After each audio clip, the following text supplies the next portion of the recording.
Zahair used to work in the industry. What did you do with meat that was past its best before date? He gears up to give us a demo. Something like this, they would take, they dip it in blood, just dabble it a little bit. Yeah, so just dabble it like that. And then as you can see, it looks a lot redder.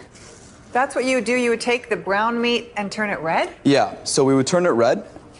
And then if like, again, we do it as many times as possible, we just keep flipping it. We would rewrap them and put down a new sticker, which came with a new best before date that extended the shelf life. And you won't look at ground beef the same when you hear this.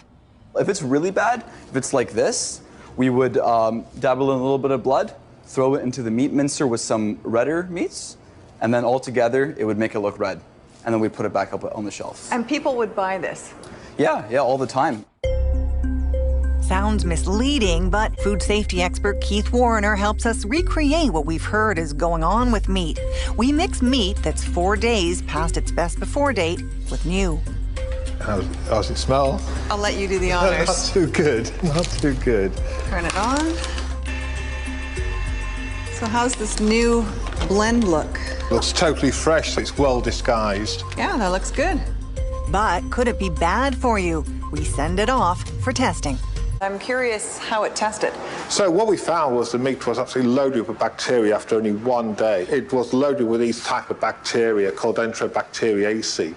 And what they do is that these can break down the meat proteins to make something called biogenic amines, which are toxic chemicals, which can cause asthma, mood changes, all sorts. People who bought that meat wouldn't know that it was spoiled because it'd been mixed up with the good-looking meat.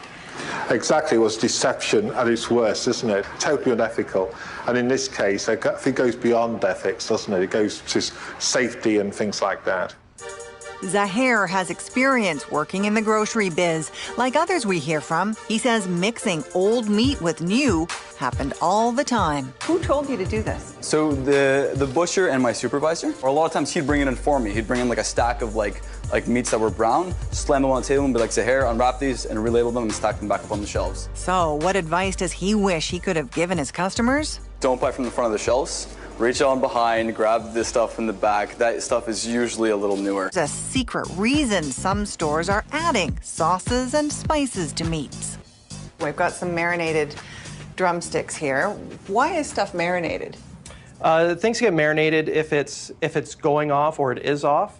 They will marinate it to hide the odor, and if there are any dark spots or whatever, to mask that and then put it out for sale. And things that are marinated actually sell for more. You charge more for stuff that has gone past its best before date? Yes, it was referred to as value added.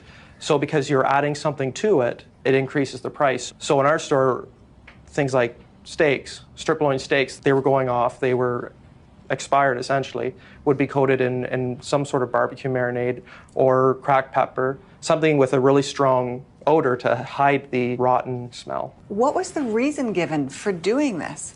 It's all about profit and money, and the health of the consumer is not really a concern, it's how much money I can make. With almost 10 years experience in the biz, this insider's got a tip for the next time you're out shopping for meat. I would not buy pre-marinated meat or pre-spiced meat in grocery stores because you don't know what has happened to it. It could also be expired product. Misleading people about best before dates is illegal. There are industry standards for best before dates. Stores are supposed to self-police, so there's no way of knowing how widespread these practices are.